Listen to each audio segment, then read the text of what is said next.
I'm getting ready. Today is spring, and it is beautiful. And I got my gardening gloves, and I'm going to get out there pretty soon, I'm telling you.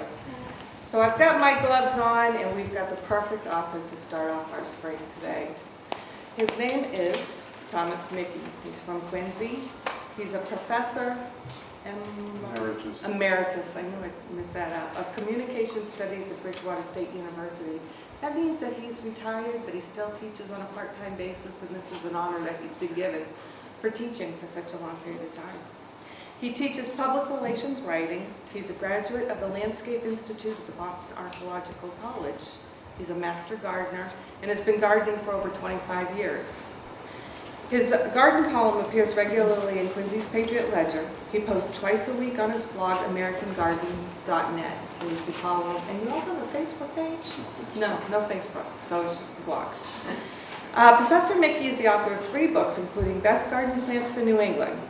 The Council on Botanical and Horticultural Libraries nominated his newest book, America's Romance with the English Garden, which is what he will be talking about here today. Nominated it for their annual literature award. And the UK magazine Spectator recently named the book the best garden book of the year. So I have little cards that I'd like to pass out while you help me welcome Thomas Mickey. Oh, briefly, we do have books for sale. He will be signing them. They're placed over here, and they'll be $25 cash or check. Thank you. Thank you very much, Helen. Can you hear me in the back? Yeah. Okay, great. I have a microphone, but this microphone is connected to the cable. So this talk is being taped for local cable television, which is really great. Thank you. America's Romance with the English Garden. Let me talk a little bit about how I began the work on this book, which was a long, long journey. I'm not a person that can write a book very easily. I'm great at writing short pieces, like 500 words. In my garden column, my blog post, 500 words, I can write very easily. I cannot write 65,000 words very easily. It was a long, long process. It was very scary many times along the way that I would never, ever finish the whole thing. But I want to talk about how I began the book. I was sitting in my office at Bridgewater one day, and no student was in there. I was just by myself working on something, and I thought, I'm interested in how we came to have the kind of garden we have today.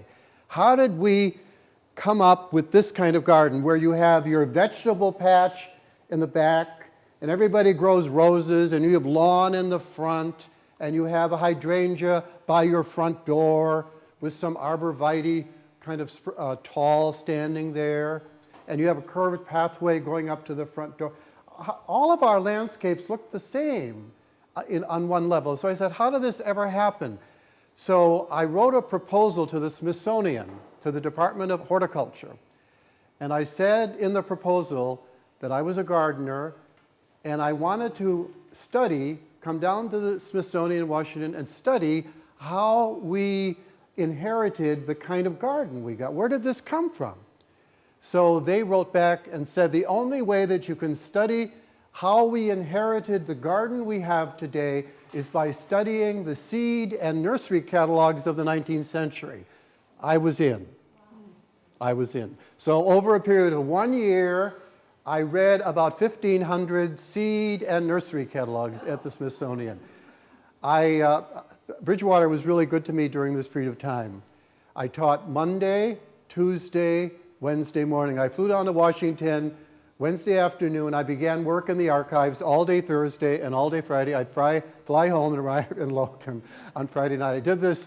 I made 19 trips to Washington, and 4 of them were for 3 weeks. So I actually stayed there but all this time, I'm collecting all this information about what these people who wrote the catalogs said about gardening. They had wonderful introduction to the catalogs. Often it was called advertisement. They were wonderful writers, and very, very precise. Mr. Burpee, for example. Mr. Burpee, who lived outside of Philadelphia, had his trial farm in a town called Doylestown, which his house there on that property still stands there. And I was visiting there one summer, 3 years ago, and the guy was giving the tour.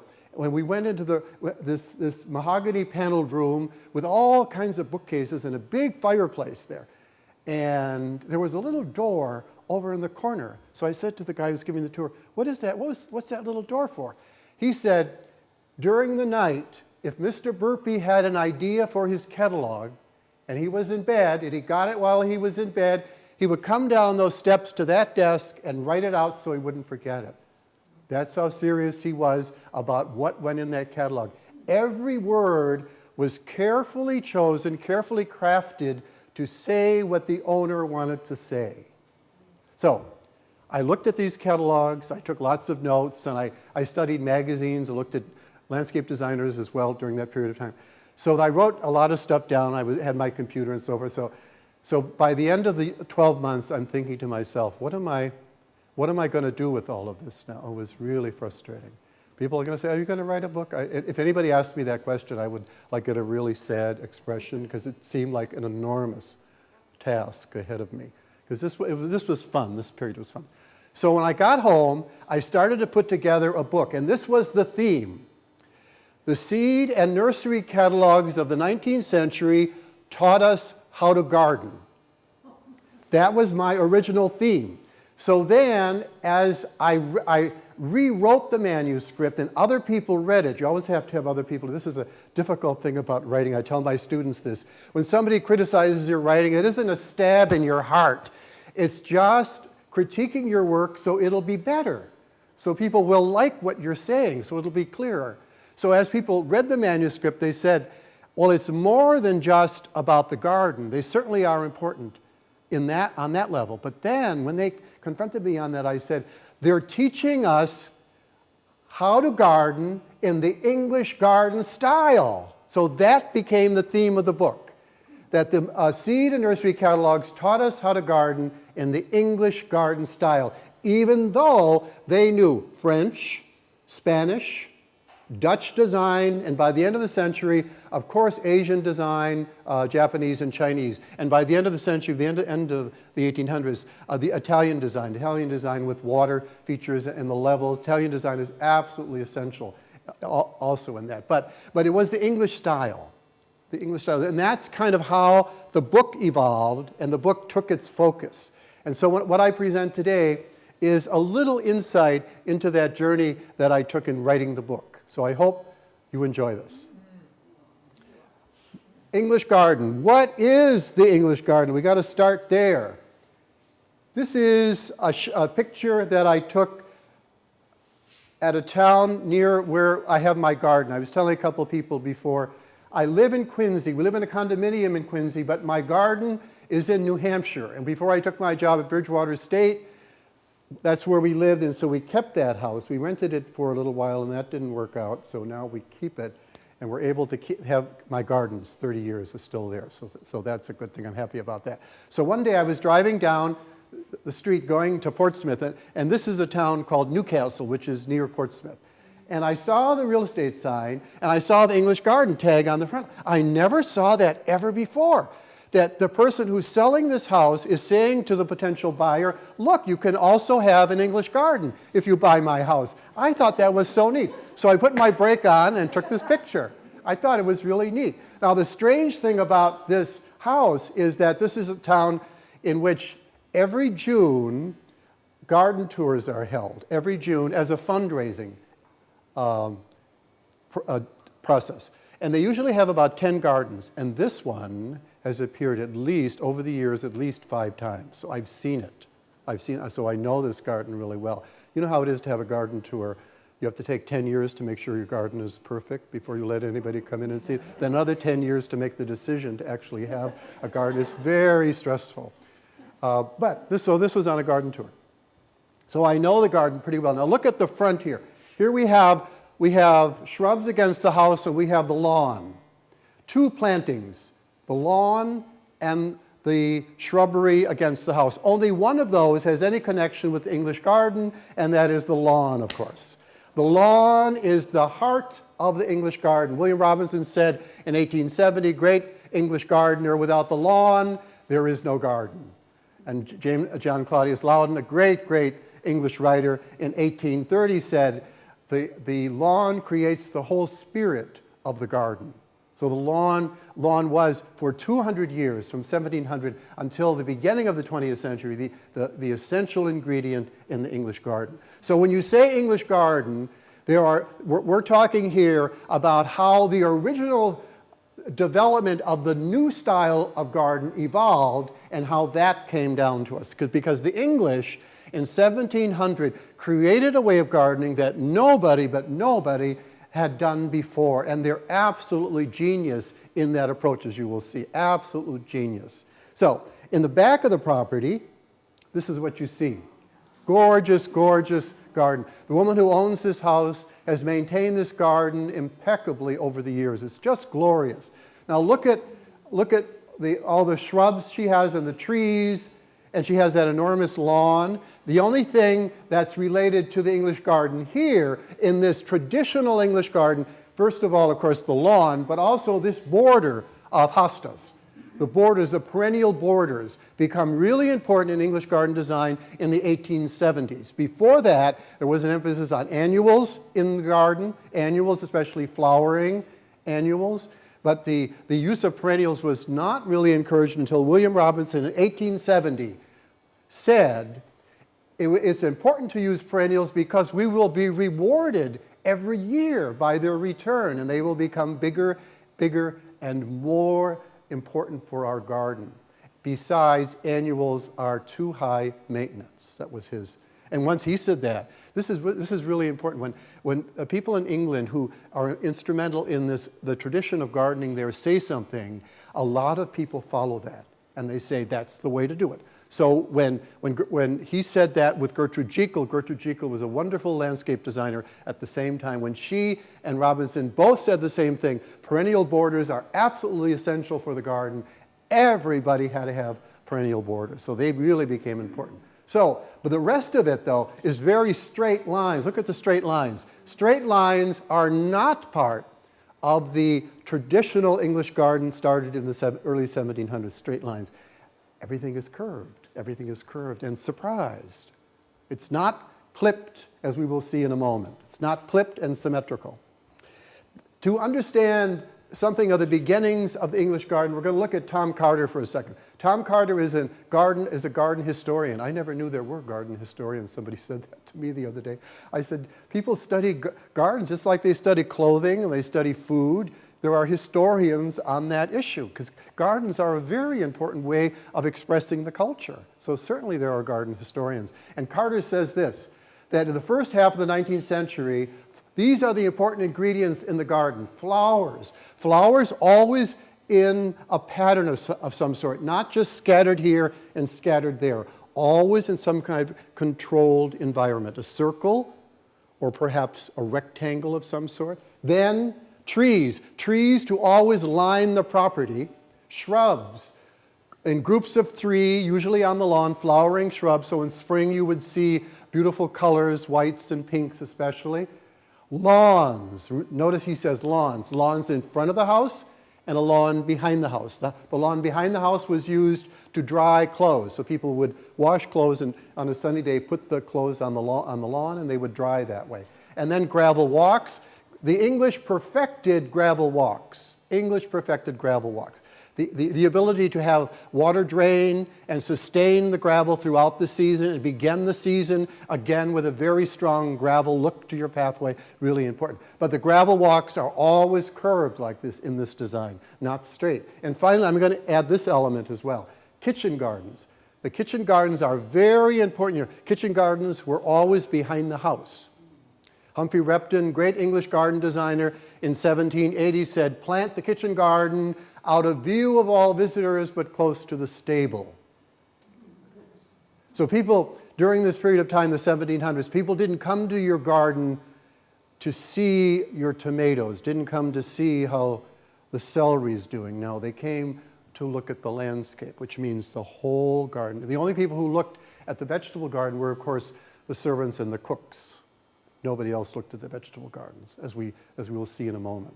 So the idea of the 19th century garden really evolved from how this garden came to be in the 18th century. The 19th century seed and nursery catalog sold us this garden. Now look at Steckler's catalog. Mr. Steckler was from New Orleans. Now look at this illustration. Lawn, curved pathway, the flower bed in the center, trees to line the property. This is the catalog cover that appeared in the catalogs as I looked at them. This kind of illustration over and over and over again. You could almost take the name of one company and put it on the catalog cover of another company. They were really identical. Now, there are a couple of really important issues here. First of all, Mr. Steckler is from New Orleans. New Orleans knew French garden design, Spanish garden design, and knew by this time, of course, Dutch and also Italian and Asian garden design. But he chose to put on his catalog cover the same kind of illustration that appeared in the catalogs coming from Boston, coming from New York, and coming from Philadelphia, Chicago, where all the big seed and nursery centers were. The same illustration. I thought that was really telling. So he's saying to you, remember, illustrations are a very powerful marketing tool. They aren't so much to us today. In another way they are, but illustrations are so new to people at this juncture. In other words, people don't see these every day. We see, because of television and the internet, we see a lot of imagery. Images are all new to people, especially in color. And so they're a very powerful marketing tool. This is what I need to do. This is what I want. This is what these illustrations are indicating. So we have to look at the year 1700. I'm going to do this very quickly. I was never a great student in history. I remember my history classes. I would always say, they'd say, what date did this happen? And I would say, around 1640. And then when the teacher would say to me, Mr. Mickey, it didn't happen in 1640. It happened in 1685. Well, couldn't you argue that around 1640 could be 16? That's what I would always say. Sometimes it worked, often it didn't work. But we're going to take a very short stroll down memory lane here to look at the beginnings of the classic English garden as it evolved. This is a kind of garden that nobody had thought of before. This is Hampton Court. This is outside of London. It's a very important garden. This is the largest formal garden still in existence today in England, Hampton Court. And this is a wonderful garden from the 1600s. This is from the 1600s. And it was designed according to the landscape style of Versailles, where Albert Lenotre was the most famous garden designer there. And everything was really formal, straight lines and no curves, straight lines. What's on this side is on this side. And King Charles sent his own personal gardener, John Rose, to France to study during the late 1600s, to study with Lenotre, to come back to England and design gardens in this style, and that's what he did. So this is one of the gardens from that style. And it was really important. It was important to the monarchy. It was important to a lot of aristocrats at that time, this style of gardening, because it was the most important in all of Europe, this formal design. But this is what happened in 1700. There was disfavor with the monarchy. And one of the ways that you express disfavor is by doing something that the monarchy does another way, like landscape design, designing your landscape other than the formal symmetrical look. So people chose to design their landscapes, and the people I'm talking about here are aristocrats, people who have lots of property, have lots of acreage, and they have lots of money, and they're able to design their landscape the way they want. And these are people who had teams of gardeners, by the way. They did not do the gardening. The gardeners did the gardening, and they did the decision on what was to go where. Remember that when we look at these gardens now. These are all taken care of by teams of gardeners. So one of the things they did, since the king wanted straight lines, now we have curves. Now we don't have formal straight lines of flowers and shrubs. We have the lawn sweeping down. All of those elements, which were then called natural or picturesque, distinct from the formal and the symmetrical, came into being. And it was a marvelous time in England, from 1700 till the end of the 1700s. This kind of design took off. And that is a time when landscape design was considered an art form, just like painting, music, poetry. It was considered a way to express the beauty in nature. It was a very important period of time. And so the people who had this new kind of garden called the natural garden were people who were, first of all, quite wealthy, people who had a lot of acreage, and people who had teams of gardeners. So the only garden that we hear about, the only garden that's written about during the 1700s is this garden. Not the garden of the worker, not the garden of the middle class. Of course, never the cottage garden. Never the cottage garden is never mentioned during the 1700s. The only garden that's ever talked about is the garden, the modern landscape garden as it evolved from this group. Now, notice it's called modern. It's called modern because nobody ever thought of it before, so it's brand new. And it was called modern really until the end of the 1800s in both America and in England. It was a very exciting time because nobody but nobody had chosen to design the landscape in this way. This is a property in that design called Stourhead. This is about an hour and a half west of London. The neat thing about England, you can still, as some of you know, you can still see gardens that were created in the 1700s. You can still see them just like they were.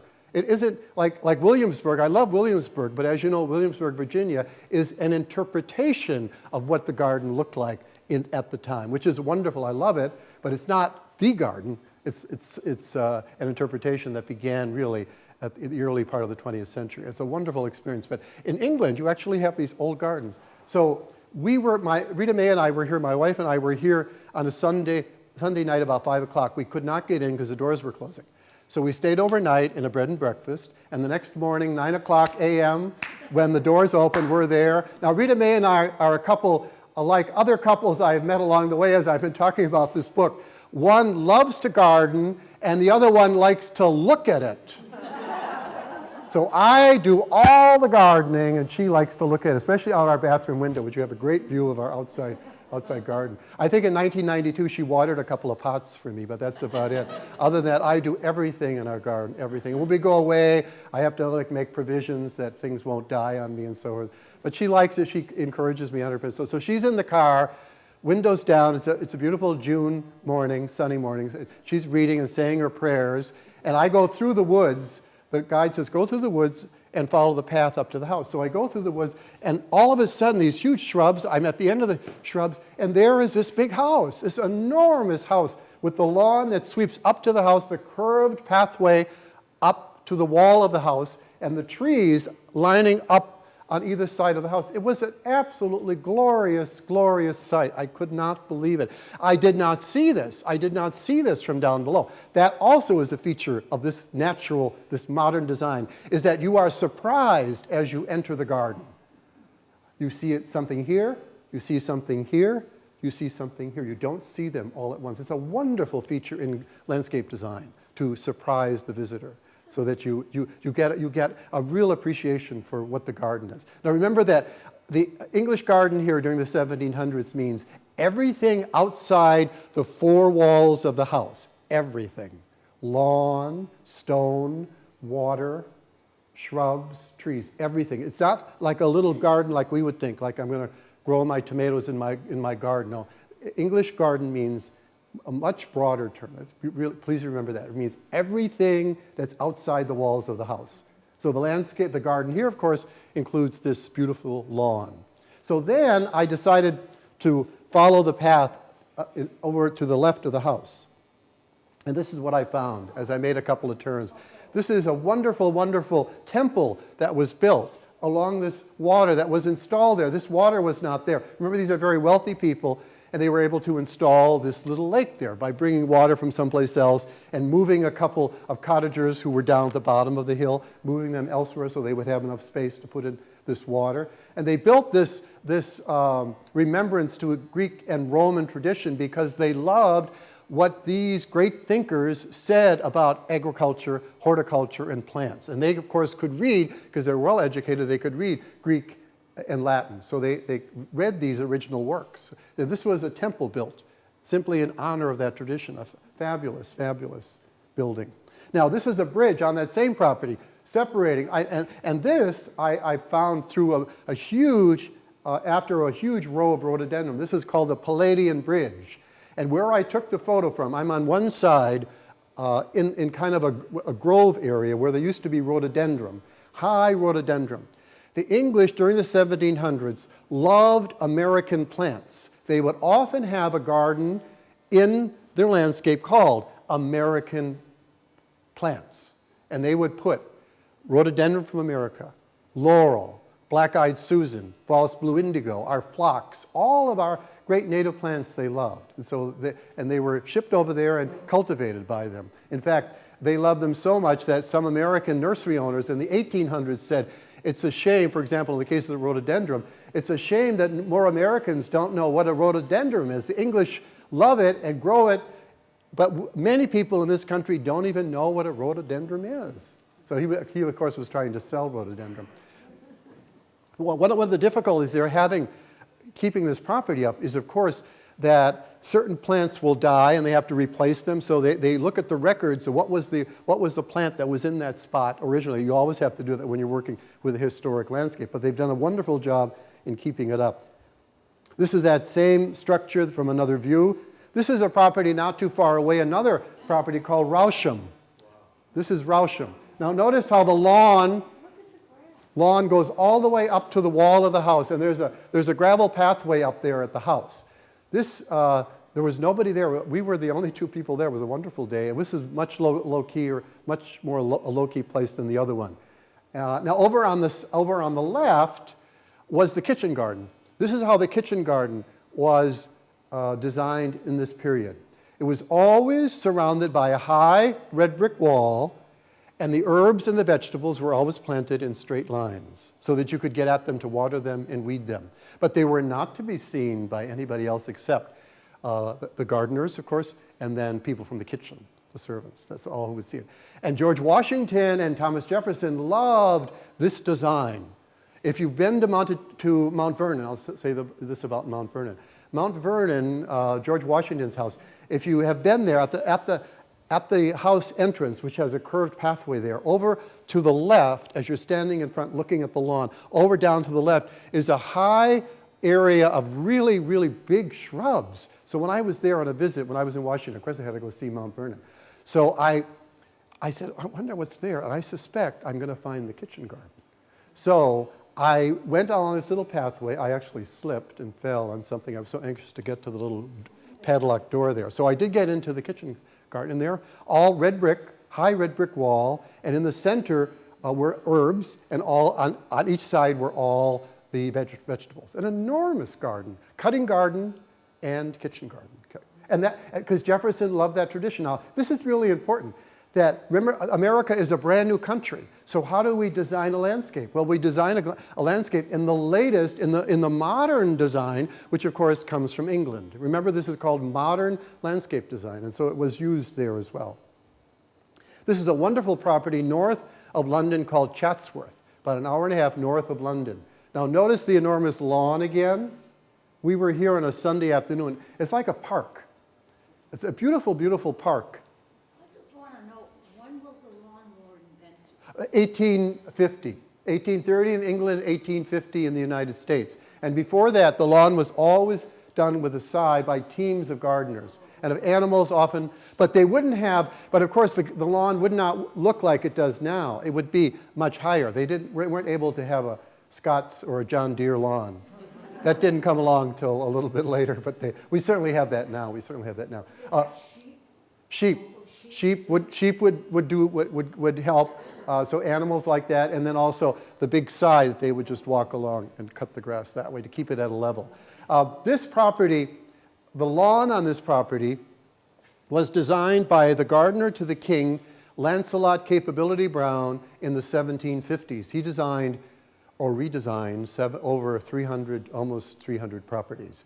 He was the chosen gardener to the king, and his signature look was the enormous lawn that he would install in your property. So you would invite him to your property, and when the visit was over, he would say, "My lord, your property indeed does have capability." Which meant, of course, I can take out all the formal lines and gardens that you have and put in a big fat lawn, which is what he did. So he would destroy all the gardens and put in a lawn. That's what people like. He's celebrating in 2016, believe it or not, it's going to be 400 years, I hope I have that right, 400 years of his birth. This is a big moment in England. Lancelot Capability Brown, born 400 years ago in 2016. Wonderful.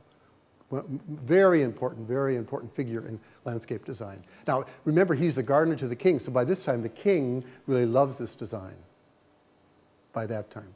So, this is a property that you will probably recognize, Downton Abbey. This is Highclere Castle. It's about an hour southwest of London. This is called Highclere Castle, the real name, of course. And it was designed by Capability Brown in 1752. And of course, it's the lawn. If you've seen the show, you know the lawn goes all the way up to the gravel path. And then the cars, because in the show, cars come there and so forth. And people get in and out of the cars and they go, and you can hear them walking on the gravel there at the front. But that design is from the 1750s. So somebody said to me, why don't they put a few flower beds up there? Put some flowering crabapple or something. Perk it up with a little color. No. This is history. You don't tamper with this design. This was designed in the 1750s. You don't touch the lawn because the lawn is really, it's history. It's history. But behind the house, if you've seen the show, behind the house is a 5-acre kitchen garden and cutting garden, an enormous stretch there. And of course, in the show, we only usually just see the workers, the gardeners and so forth. Now, if you've watched the show, you know that Lady Grantham won top prize for her rose at the county fair. The character played by Maggie Smith, wonderful character. And of course, you know that she herself never ever touched the rose. It was all done by her gardeners. The gardeners, during this period of time, the gardeners were superb horticulturalists, superb gardeners. Many plants were introduced by them, hybrids and varieties. Many innovations in gardening were introduced by them. A wonderful group of professionals in gardening. And America never had anything like that, our history. When these English gardeners would come to America in the late 1700s or the 1800s, what they would do, they didn't know any other skill except gardening, so many of them became farmers because they couldn't work for anybody because nobody knew there was nothing that would show their work because there weren't really big estates until after a period of time where they would eventually. So many of them became farmers, but we certainly owe a lot to them. So America imitates this English style. I mentioned two people already. I mentioned Thomas Jefferson and George Washington. I want to show you a couple of others. This is in Waltham. Has anybody ever been to the Lyman Estate in Waltham? Great, you know it then. It's a fabulous property. It's absolutely beautiful. Has an enormous greenhouse where this picture is taken. That's where the greenhouse is. This landscape was designed by Mr. Lyman, who was a very wealthy man. Remember, these grand gardens are always put in by people who have a lot of money. 1783, 9 miles outside of Boston, he created a garden in modern landscape style. And so the lawn, the curved pathway, and so forth. This is the garden as it appeared in John Claudius Loudon's magazine called Gardener's Magazine, 1826. Mr. Loudon was a very important garden writer, landscape designer, horticulturalist. I cannot emphasize how important he was from the early 1800s until he died like in the 1840s for almost 50 years. He was the most important voice in England.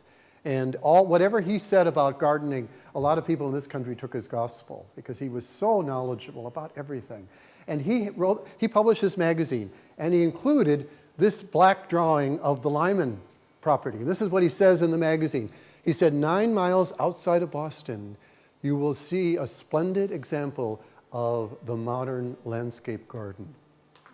So he's praising it in England, which is wonderful, because English think that Americans know nothing about gardening. This has been the case for a long time. William Robinson, who I mentioned earlier, came to America in 1870. He took the train from New York to California. He loved all our native plants. He brought back some clippings and seeds and so forth to take back to England. When he got back to England, he said, I love America's native plants. They are just beautiful and excellent in the garden, but America knows nothing about gardening. That's his conclusion. And the nursery and seed catalogs would say over and over again, only the English can teach us. Only the English have been gardening for a long time. Only they know how to garden, over and over again. So you kind of feel like you're inferior to their kind of gardening. So that also was a powerful influence because these catalogs were so widespread. This is a property, Helen, could I have a little water, do you think? This is a property outside of Philadelphia called Woodlands. Mr. Hamilton owned this property, and you notice the lawn, 1785. The lawn goes all the way up to the wall of the house. Thomas Jefferson visited this property many times, and he said, would that I could have a property as beautiful as Mr. Hamilton's. So that's what he liked. He liked this modern design with the big lawn, just like Washington. And they were really instrumental in making that design also a favorite here. This is a wonderful house in Portsmouth, the Moffat Ladd House. And it was started at the same time, the late 1700s. It's right, if you've ever been to Portsmouth, it's downtown. Portsmouth has lots of little historical gardens. Strawberry Bank, of course, is the #1. It's just a glorious, glorious place for garden history. But in this house, they introduced this perennial border in the 1880s. And that was when, the time that I told you earlier, Mr. Robinson and Gertrude Jekyll said, perennial borders are really important. So Mr. Ladd kept a very detailed journal of all the plants he put in on this perennial bed. They have it day by day what he would do in the garden. It's a fabulous resource. So they know the plants, and they have reproduced it exactly as he had said in that journal. It's a wonderful, wonderful resource. And he had the latest in perennials, all the perennials that we recognize, Monarda, phlox, false blue indigo, all the things that we use. Lily of the Valley, which of course is not a native plant, but it's a wonderful plant. People love it. Hostas.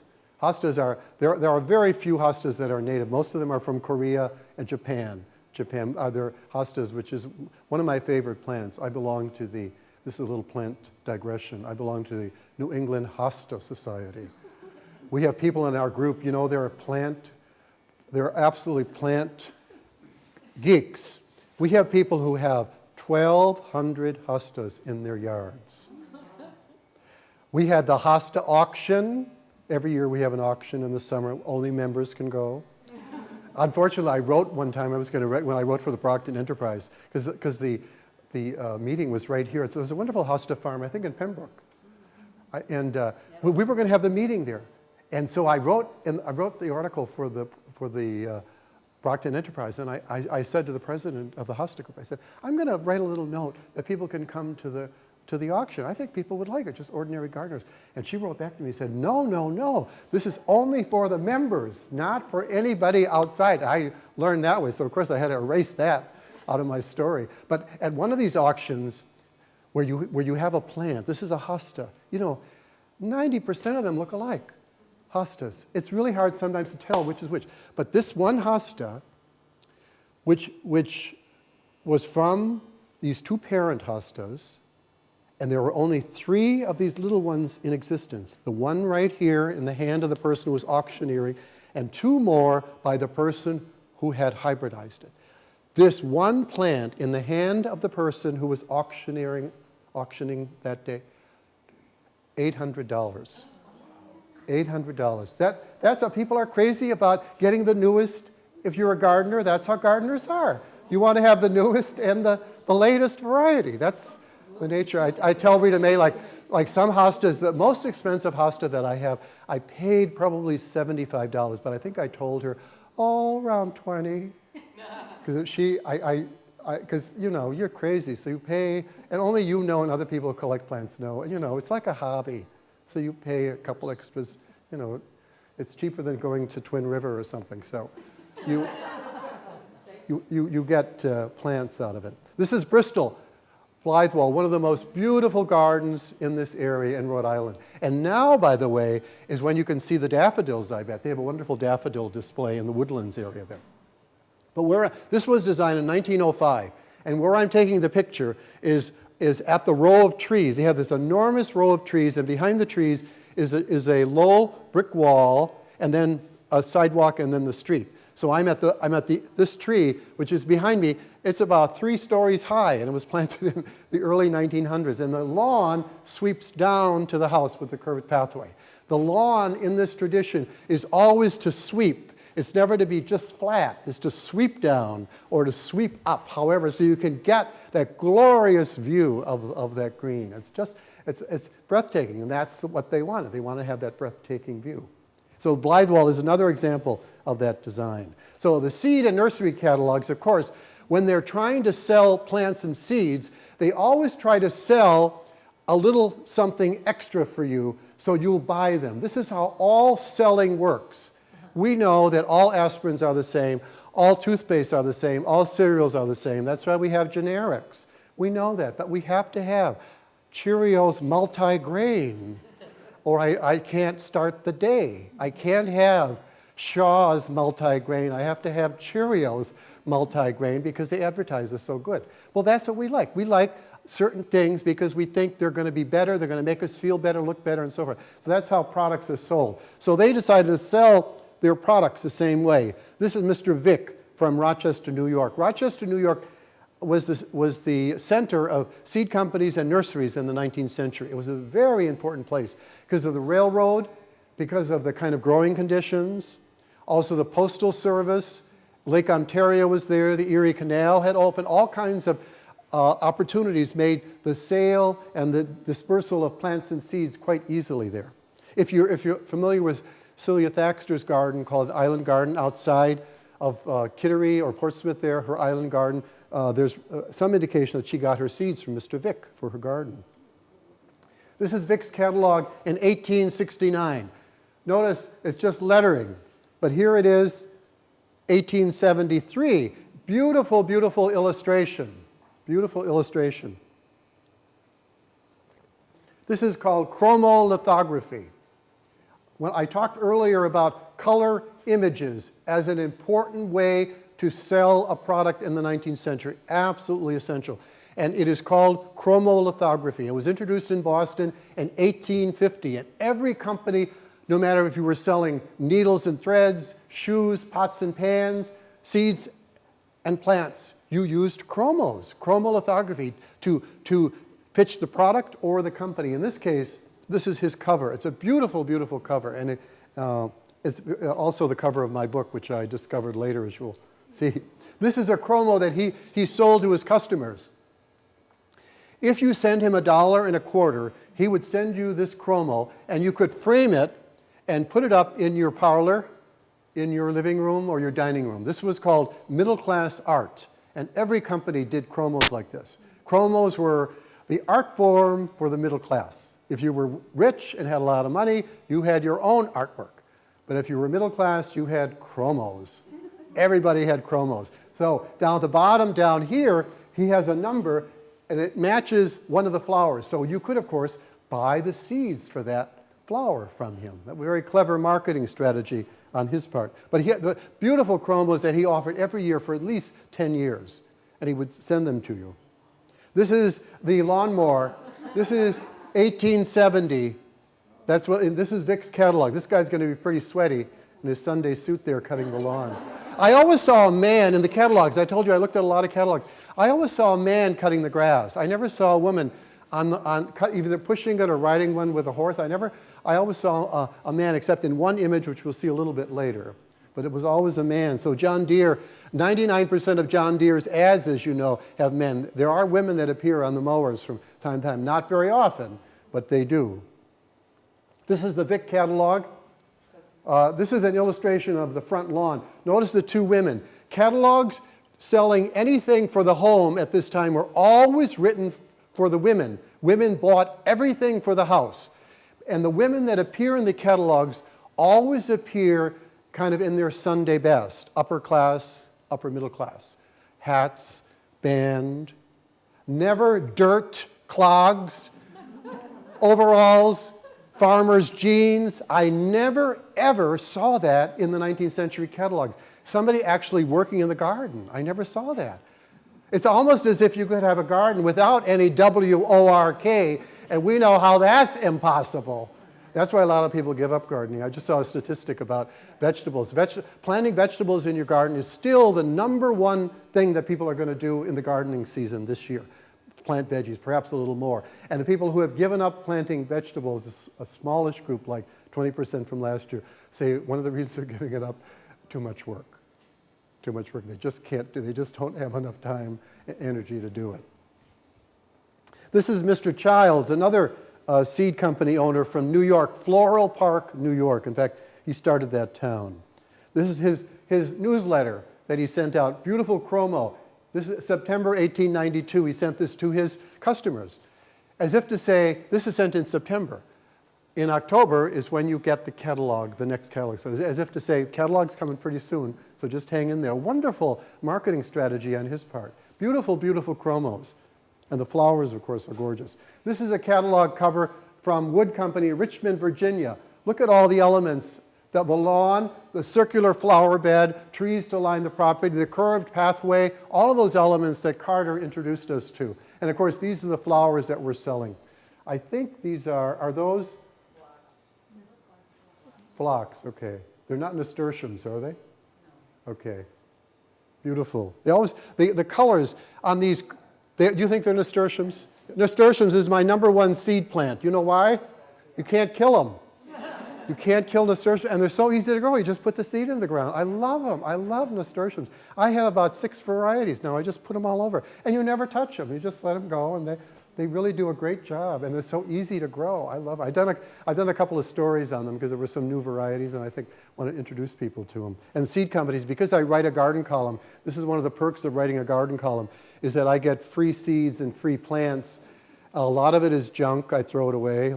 And of all the 100 plants I've gotten over the years, probably 15 or 20 have made it. So those I'll do a story on. But if they didn't make it, because it's pretty hard to grow. I have a lot of shade where I am. This is Mr. Rawson. He lived in Arlington, but his seed company was in Faneuil Hall, right here. Rawson. He was a really important seedsman.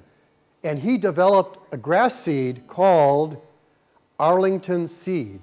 So one day, I was looking at his catalog from 1905, and I was turning the page, the ad page. I always looked at the ads in the catalogs. I always had to look at the ads. So I was looking at the ads, and there's Arlington seed. And there was a photograph by 1905. Photographs were in the catalogs, 1905. So it was a photograph of Highland Avenue, Quincy. I said, Highland Avenue, Quincy? Where is that? So I go to my GPS.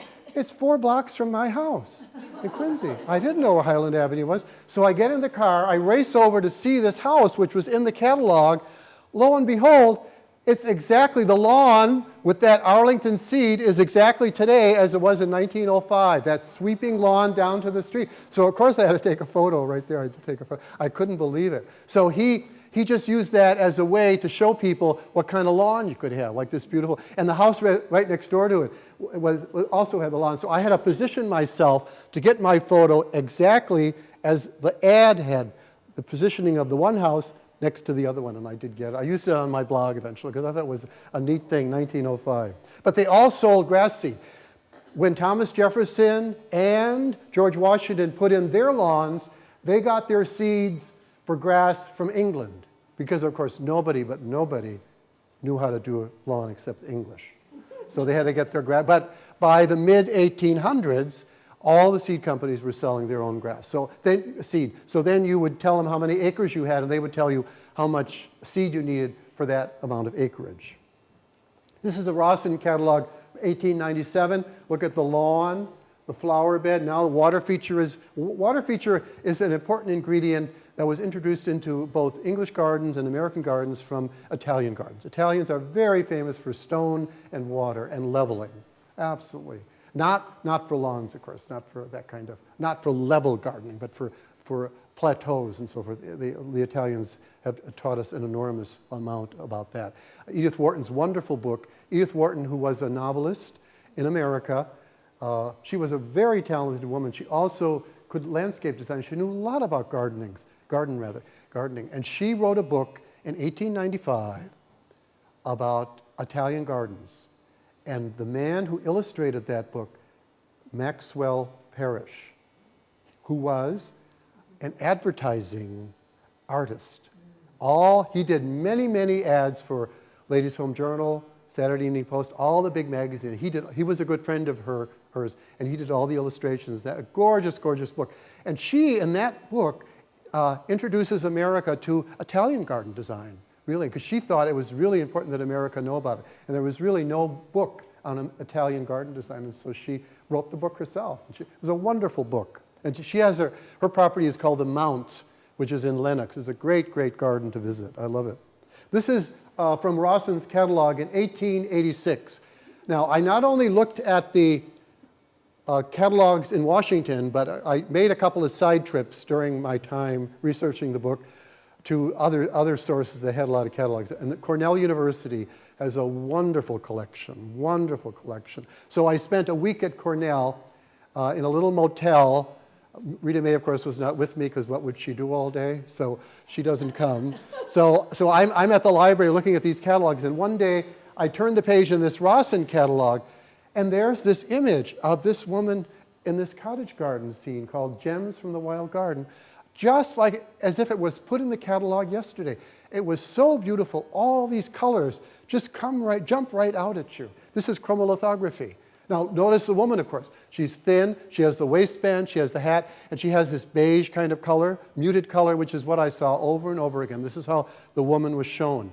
Now, no, we are all gardeners, or many of us are. This is total illusion. These flowers never appear at the same time.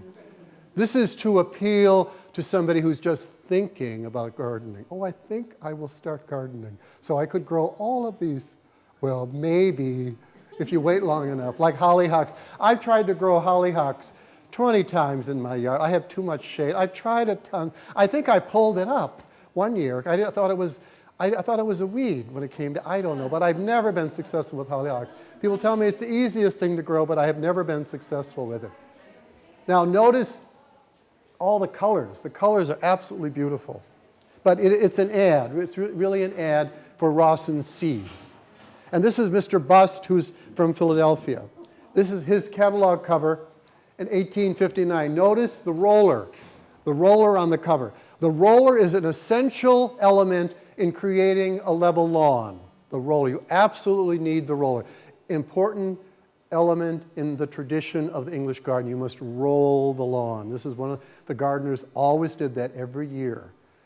Every year the lawn was rolled. I tried that. When we first got our house in New Hampshire, where my garden is, where I still have my garden, I went to the rental place down the street, and I put the roller in the back of the car because it's really light. So I brought it home, and then you fill it with water, and that's where it gets its weight. So I push it up the little slope that we have so that it kind of pushes me down. So then I push it up again. I come down with it. So I do that 3 or 4 times. I said, oh, Mickey, I don't think so. I think we're going to live with a little lumpy lawn. I couldn't do it anymore. It's just too much work. So we have a little lumpy lawn. It's all right. I don't care.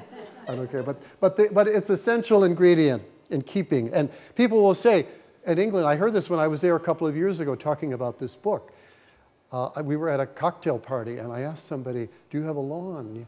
And the wife heard me say that. Do we have a lawn? Ask him. He is meticulous about the lawn. I said, do you roll it? I roll the lawn every spring. He's been doing it for years and years. This is a guy who takes care of his lawn now. He rolls it every year. This is the Bust catalog in 1872. This is more or less the same time that Mr. Vick had all that chromo, but he's a little more careful with the money. But when he dies and his sons take over the company, look what they do. They pull out all the stops. They have a great chromo colors on the cover. This is Mr. Bust's catalog in 1898. Oh, this is a cute little plant story. I'll tell you this 2 minutes. We were up in North Conway one summer, many years ago, and they have like a little Woolworths, 5 and dime. So they were selling, this was in September, they were selling cosmos seeds that were 2 years old, already 2 years old. So I said to Rita May, I said, I'm going to buy these seeds and plant them next summer. So I bought about 5 packs. They were like 5 cents a piece. How can you go wrong with that? So I buy them, I take them home, plant them next summer, and not one seed came out. Not one seed from those. But what are you going to do? That's old seeds. Sometimes you don't get anything, so I didn't get anything. So I learned, don't always buy the cheapest because you're not going to always have good results.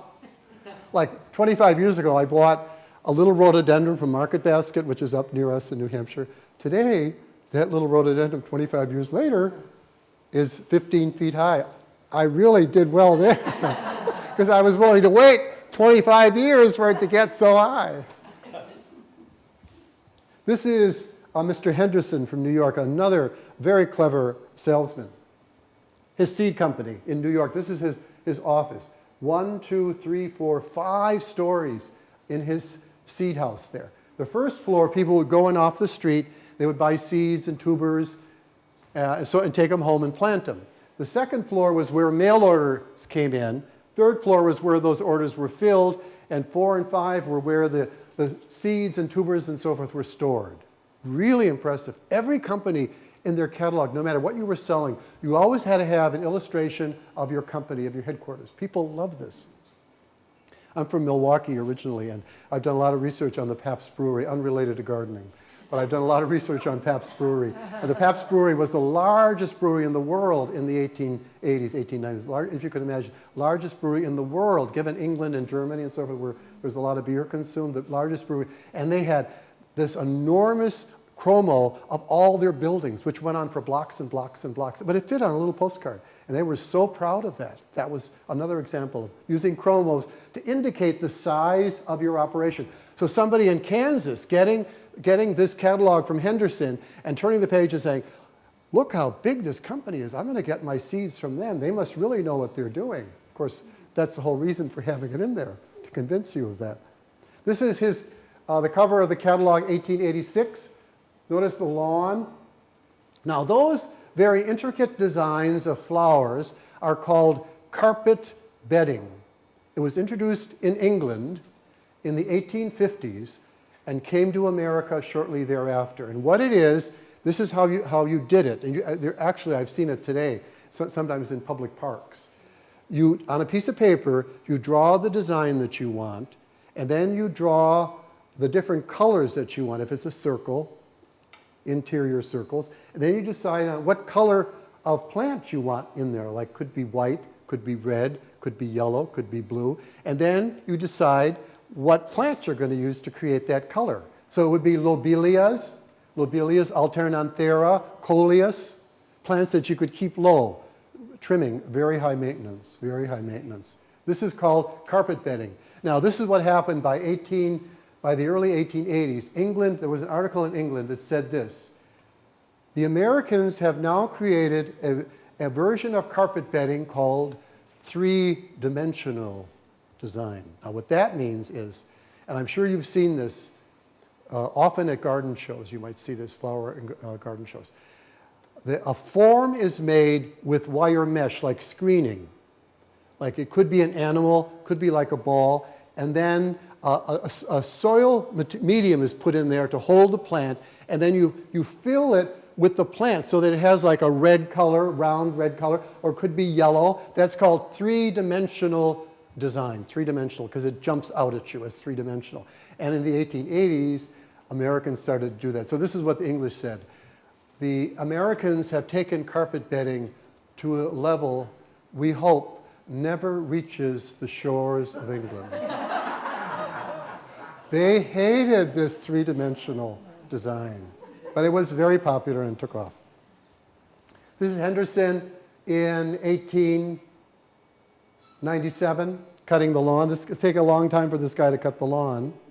Now, this is where I saw, other than a man, this is a little child. Look at this little child. She certainly is middle class, upper middle class, with the dress, the little red ribbons on her bows, and she's pushing the lawnmower. Now notice the hollyhocks on steroids over here. This is total illusion, but it's a wonderful way to appeal to a mother. James Vick had inside his catalog, Vick would say he'd have a chapter in the catalog, a little section called For the Little Folks. So he would say to little Mary and James, they weren't called Jimmy, they were James and Mary.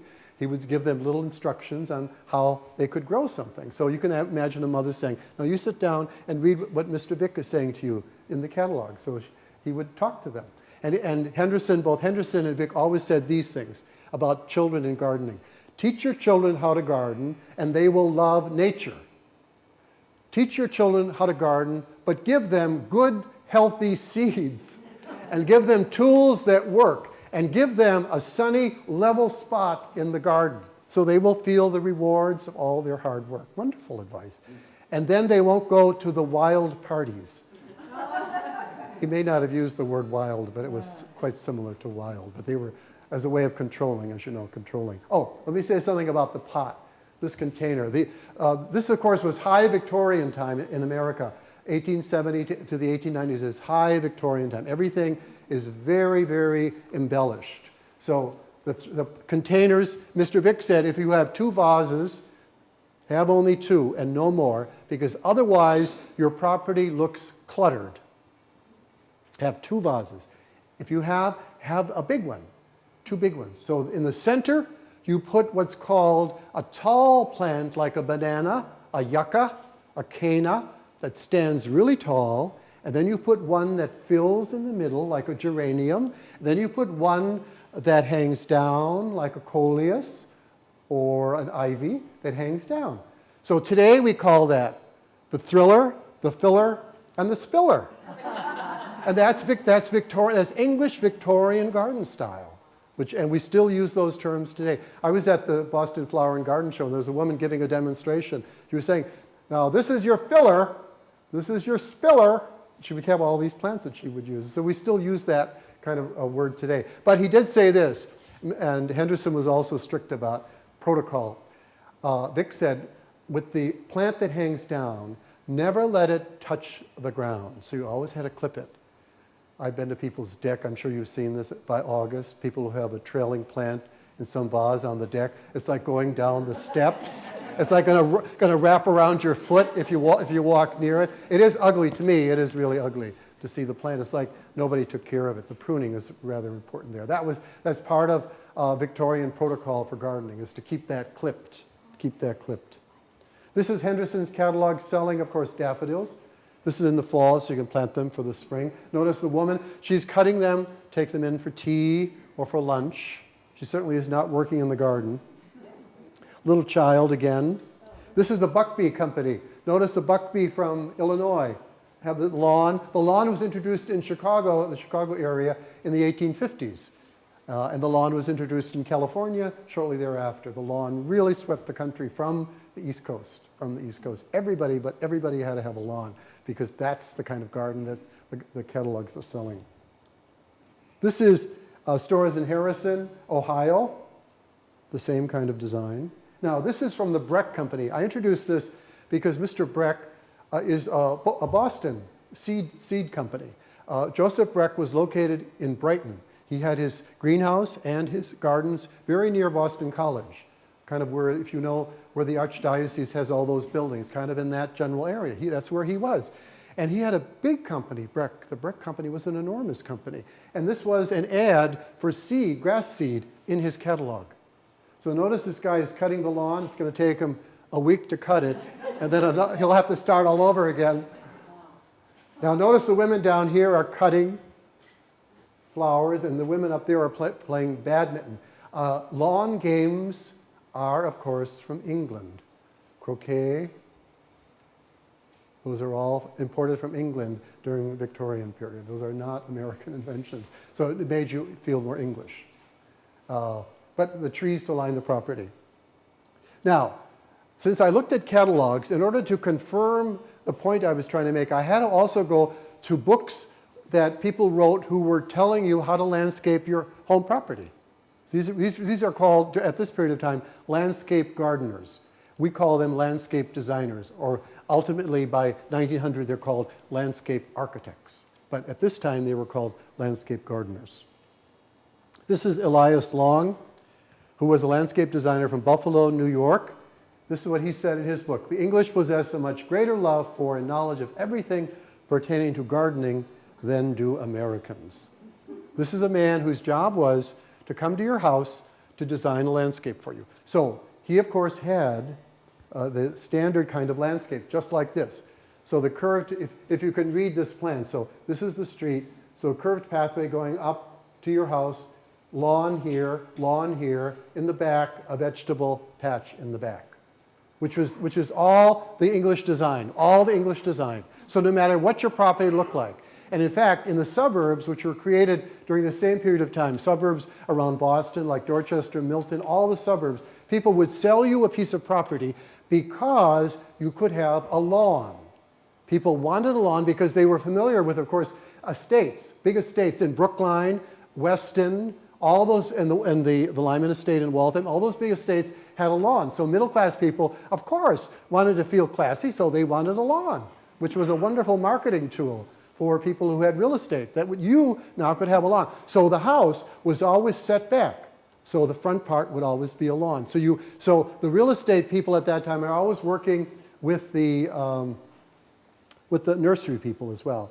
So books about gardening, about landscape gardening. This is Thomas Meehan's magazine. He mentions some important books here. Thomas Meehan was a nurseryman from Philadelphia. He had a wonderful business in Philadelphia. And his magazine was called Gardener's Monthly, which he wrote and edited for 30 years, every month for 30 years. That is a real task. Every month, 12 times. And every month he would always have, the opening part of the magazine would always be about the lawn. What you're supposed to do with the lawn. January, February, March. Of course, during certain times of the year, there'd be a bigger section, but it was always about the lawn, as if to say to the reader, don't forget your lawn, it's really important. Here he says, we would particularly recommend a consultation of works on taste in landscape gardening with a view to improvement in this respect. Of these are Downing, Kemp, and Scott. These three names. This is Mr. Meehan saying, if you want to know about landscape design for your home, read these three people.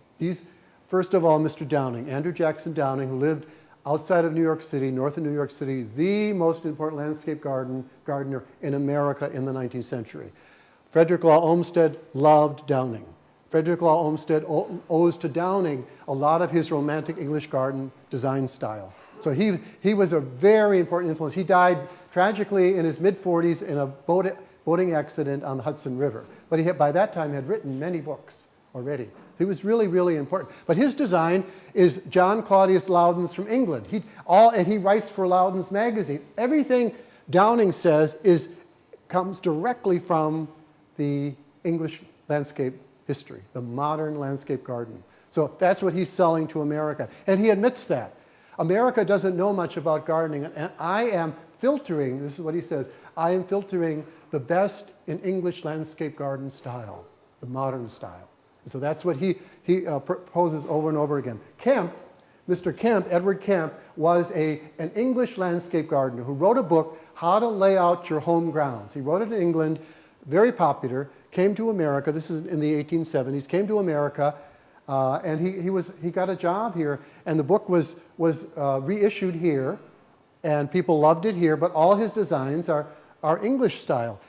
Kemp was on the committee to choose the person who was to design Central Park. And as you know, Olmsted was chosen, and Central Park is romantic English garden style, clear through. And then finally, Mr. Scott. He's really an interesting character. Mr. Scott, in his early 20s, writes to Mr. Downing, who's in New York. He says, can I come and study landscape design with you for a few months? So Downing says, sure. So Scott spent a summer and a couple of months in the fall, about 5 months with him. So he goes back to Ohio, Scott, and he writes a book called The Art of Beautifying Suburban Home Grounds of Small Extent. This book is the Bible for homeowners in the 19th century. Everybody but everybody read this book. This went through 15 or 8 to 18 printings before 1900. It was so popular.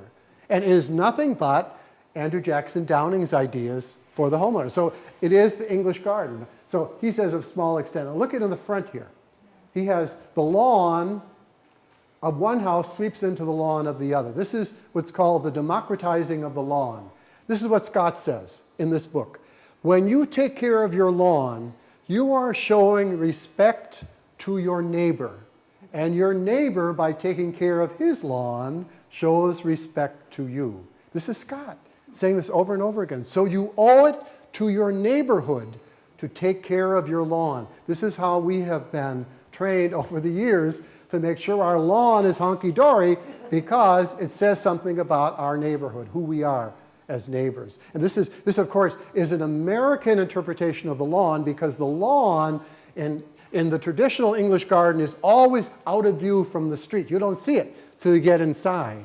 But our lawns, of course, are right outside the front door. But in English garden tradition, they're really inside the property. You don't see them on the big estates, which is what I'm mentioning.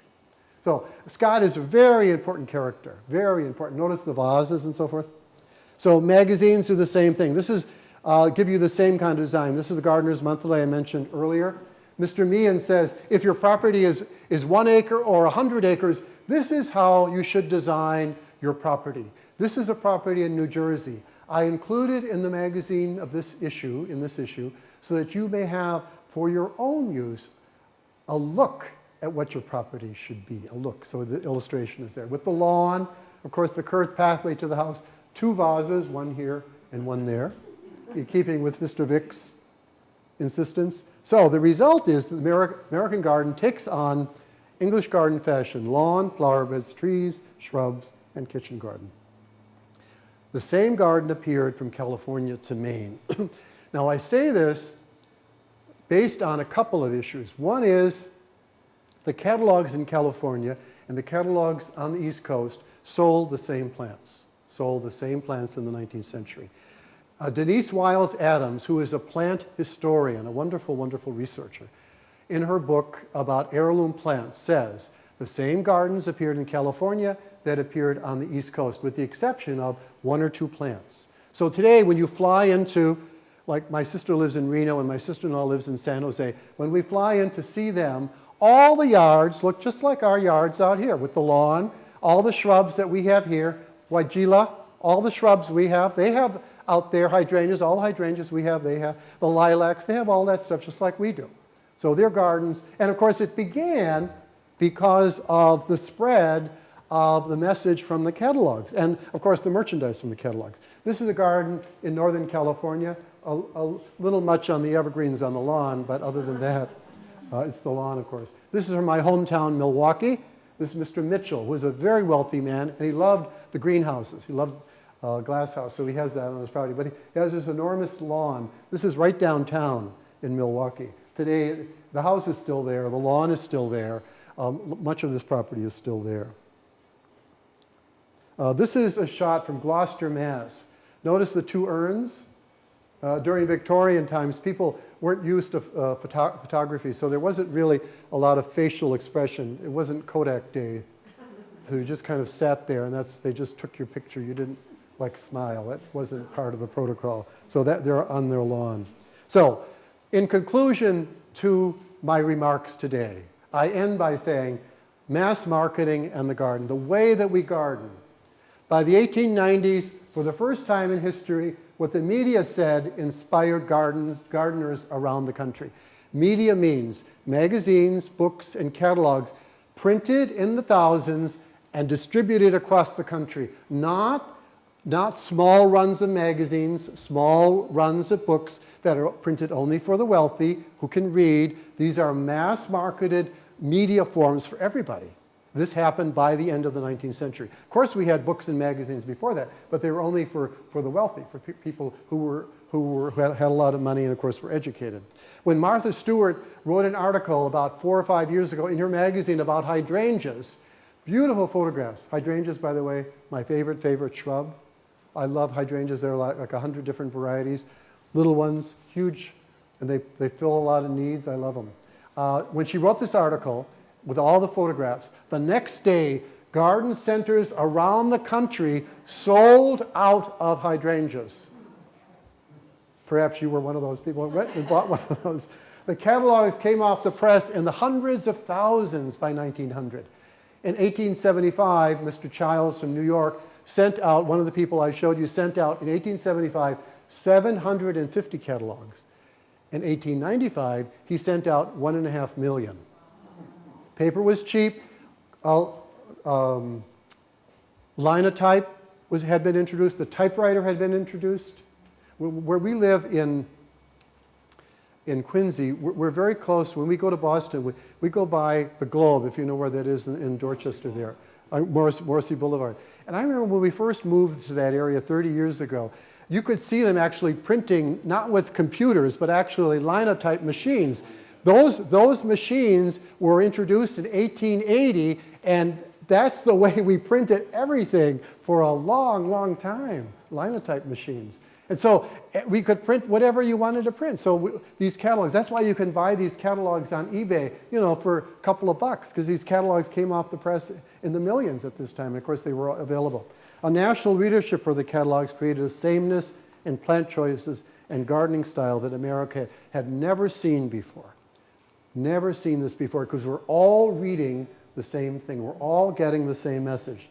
The catalog sold dreams and hopes, as does any advertising to this very day. By 1900, people didn't want any old oatmeal. They wanted Quaker oats. They didn't want any old bar of soap. They wanted ivory soap. And they didn't want any old garden. They wanted a garden like the one that Mitchell showed on his catalog cover, which was, of course, the English garden style. Thank you.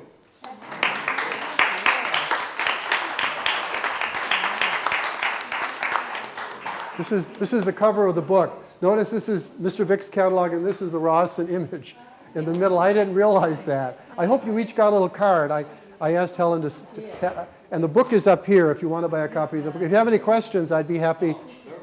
Thank you, thank you, thank you. You've been a great audience. Thank you for coming. It's a beautiful day today. I give you credit for coming inside. It's a gorgeous, gorgeous day.